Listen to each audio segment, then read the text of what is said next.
ఇదే సభలో స్పీకర్గా సుదీర్ఘమైన అనుభవం వారికి ఉన్నది. మాజీ ముఖ్యమంత్రి చంద్రశేఖరరావు గారితో కలిసి పనిచేసిన సుదీర్ఘమైన అనుభవం కూడా వారికి ఉన్నది. అయితే ఇక్కడ వారు కొన్ని విషయాలు మరి సందర్భంగా గుర్తు లేదో రాలేదో నాకు తెలియదు. వారికి మీ ద్వారా గుర్తు చేయదలుచుకున్నాను. 2011 సంవత్సరంలో శాసనమండలి ఎన్నికలలో భారతీయ జనతా పార్టీ టీఆర్ఎస్ పొత్తు పెట్టుకున్నారు. ఆనాడు ఇదే సభలో ఉన్న ఈరోజు కేంద్ర మంత్రి బీజేపీ అధ్యక్షుడు కిషన్ రెడ్డి గారు, ఎండెల లక్ష్మీనారాయణ గారు ఇద్దరు శాసనసభ్యులు బీజేపీ నుంచి టీఆర్ఎస్ అభ్యర్థికి అధికారికంగా ఓట్లేసిండ్రు. ఒకటి. రెండవది, ఆనాడు ముగ్గురు టీఆర్ఎస్ ఎమ్మెల్యేలు కిరణ్ కుమార్ రెడ్డి గారికి ఓటేసిండ్రు. ఆ ముగ్గురు ఎవరే అంటే ఏనుగు రవీందర్ రెడ్డి గారు, కావేటి సమ్మయ్య గారు, కల్వకుంట్ల విద్యాసాగర్ రావు గారు. ఆ ముగ్గురు టీఆర్ఎస్ అభ్యర్థికి ఓటేయకుండా కిరణ్ కుమార్ రెడ్డి గారికి మద్దతు ఇచ్చినందుకు చంద్రశేఖరరావు గారు వారిని పార్టీ నుంచి బహిష్కరించడం జరిగింది.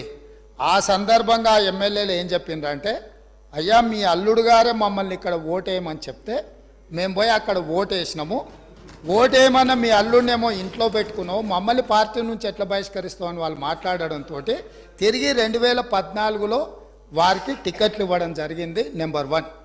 నెంబర్ 2, 2014 నుంచి 2023 వరకు పార్లమెంటులో ఏ సందర్భం వచ్చినా అధికారికంగా అక్కడ రికార్డులు ఉన్నాయి. కావాలంటే వారి పెద్దలు పోచారం శ్రీనివాసరెడ్డి గారు, నామ నాగేశ్వరరావు గారికో లేకపోతే కేశవరావు గారికో వారు అడిగితే ఎన్ని బిల్లులు వచ్చినప్పుడు లోక్సభలో కానీ రాజ్యసభలో కానీ వారు ఎవరి పక్షాన నిలబడి ఎవరికి మద్దతు పలికినరో అక్కడ సజీవంగా సాక్ష్యాలు ఉంటాయి. 3 తలాక్ కావచ్చు, 370 ఆర్టికల్ కావచ్చు, రైతు వ్యతిరేక నల్ల చట్టాలు కావచ్చు, జిఎస్టీ కావచ్చు, నోట్ల రద్దు కావచ్చు, ఇట్లా చెప్పుకుంటూ వెళ్తే కొన్ని వందల బిల్లులు లోక్సభలో రాజ్యసభలో వచ్చినప్పుడు టీఆర్ఎస్ పార్టీ స్పష్టంగా ఒక సందర్భంలో రాజ్యసభ సభ్యుడు అక్కడ బిల్లు ఉన్నదంటే ప్రత్యేకమైన విమానం వేసుకొని పోయి మోడీ గారికి అనుకూలంగా ఓటేయడం జరిగింది. Bharatiya Janata party, BRS, BJP ఒకే రకమైన ఆలోచన విధానంతో గత 10 సంవత్సరాలు ప్రభుత్వాలను కలిసి నడుపుకున్నారు. వాళ్ళిద్దరు కలిసి చర్చించుకున్నారు. ఇంతెందుకు వాళ్ళ పార్టీ అంతర్గత విషయం ముఖ్యమంత్రి గారిని మార్చాలని ఇక్కడ చాలామంది మాజీ మంత్రులు చంద్రశేఖరరావు గారిని దించేసేయాలి, తారక రామారావు గారిని ముఖ్యమంత్రిని చేయాలని చెప్పి ఆ మంత్రివర్గంలో ఉన్న వాళ్ళే చంద్రశేఖరరావు గారి మీద అవిశ్వాసం ప్రకటించి తారక రామారావు గారిని ముఖ్యమంత్రిని చేయండి అని వాళ్ళు మాట్లాడినరు.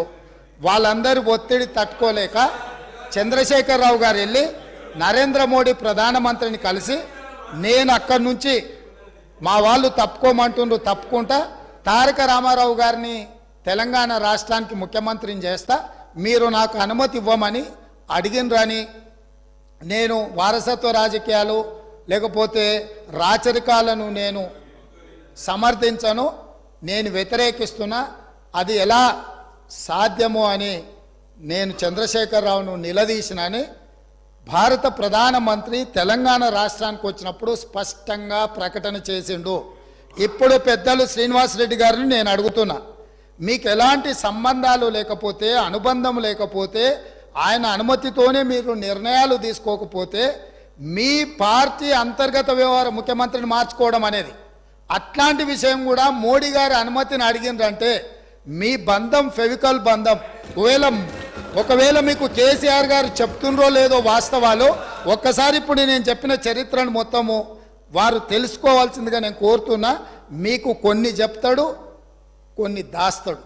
కాబట్టి దాసినై మీకు ఒకవేళ ఎప్పుడైనా అనుమానం వస్తే మీరు ఎప్పుడైనా నన్ను అడగొచ్చు, స్వేచ్ఛగా వచ్చి కలవచ్చు. మిగతా వివరాలన్నీ కూడా నేను మీ దృష్టికి తీసుకొస్తాను.